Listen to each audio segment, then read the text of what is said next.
Hello everyone, अस्सलाम वालेकुम। As you all know that कि लास्ट वीडियो में हमने अपनी डेंसिटी को कवर किया था। डेंसिटी के टॉपिक में हमने उसका फार्मूला, उसके यूनिट्स वगैरह के बारे में पढ़ा था।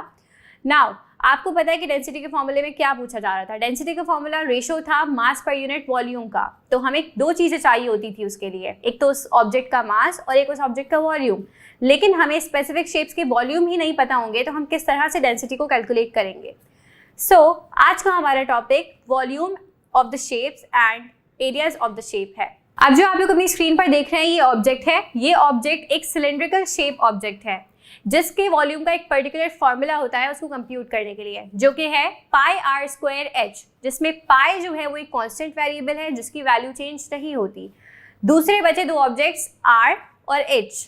आर हमारे पास रेडियस होता है जो सिलेंडर की दो साइड्स का रेडियस होता है, और एच उसकी हाइट होती है कि जितनी बड़ी वो हाइट होती है। ये चीज़ें वेरी कर सकती हैं डिफरेंट हाइट के हिसाब से, डिफरेंट रेडियस के हिसाब से, लेकिन शेप इस तरह का हमेशा सिलेंडर कहलाता है। Now the object on your screen is sphere. Ball type structure is called sphere. Sphere के वॉल्यूम को कैलकुलेट करने के लिए भी हमारे पास एक स्पेसिफिक फार्मूला होता है, जो फार्मूला आपकी स्क्रीन पर आपको नजर आ रहा है। जैसे कि फार्मूले में आप देख रहे हैं 4/3 पाई आर क्यूब है। दैट मीन्स इस पूरे फार्मूले में सिर्फ एक ही ऑब्जेक्ट ऐसा है जो डिपेंडेंट है रेडियस पर डिफरेंट टाइप ऑफ स्फेयर्स के। बाकी चीज़ें इसमें इसलिए मौजूद नहीं क्योंकि हमारे पास रेडियस स्फेयर का सिर्फ रेडियस होता है और उसकी ना ही कोई हाइट होती है, ना ही कोई विड्थ होती है, ना ही कोई लेंथ होती है। That's why volume of sphere is equals to 4/3 pi r cube. Now we have a conical shape on your screen. Conical shape का जो वॉल्यूम का फॉर्मूला होता है वो 1/3 पाई आर स्क्वायर एच होता है। जैसे कि इस फॉर्मूले में आप देख रहे हैं 1/3 पाई कांस्टेंट है, इसके अलावा आर स्क्वायर और एच वो चीज़ें हैं जो वेरिएबल हो सकती हैं, बिकॉज कोन के अंदर दो ही चीज़ें हमें मेजरमेंट के लिए पता चलती हैं, एक उसकी हाइट, एक उसका रेडियस। सो ये चीज़ें कोन के हिसाब से डिफरेंट हो सकती हैं। दैट्स व्हाई इस फॉर्मूले में R square and H dependent variable हैं, जबकि 1/3 और पाई इंडिपेंडेंट वेरिएबल है। So this is the formula of volume for the cone. Now we have areas and their shape. So the first very object जो आपकी screen पर आपको दिख रहा है वो एक सर्कल है। सर्कल का क्या एरिया होता है? एरिया बेसिकली वो चीज़ होती है कि किस चीज़ के अंदर कितनी चीज़ आ सकती है। फॉर एग्जाम्पल एक सर्कुलर शेप है तो हम उसमें कितनी चीज़ को अंडर कर सकते हैं।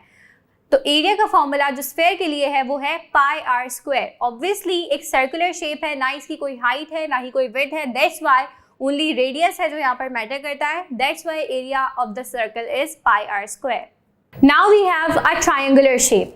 ट्रायंगुलर शेप के एरिया का फॉर्मूला होता है half into breadth into height. Breadth जो ट्रायंगल की बेस है, हाइट जो ट्रायंगल की हाइट है, उसको हाफ करते हैं तो हमारे पास क्या मिल जाता है, हमें area of a triangle.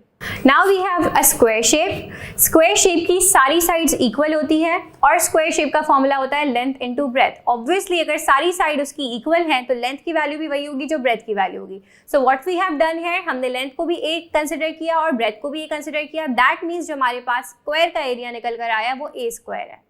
Here comes the end of the topic. Now we are moving ahead for the numerical problems. जो हमने डेंसिटी पढ़ा, जो हमने सिग्निफिकेंट फिगर्स पढ़ा, एरियाज कैलकुलेट करे, तो इनके कुछ न्यूमेरिकल प्रॉब्लम्स हम देखेंगे and we will be done with our first chapter. Thank you.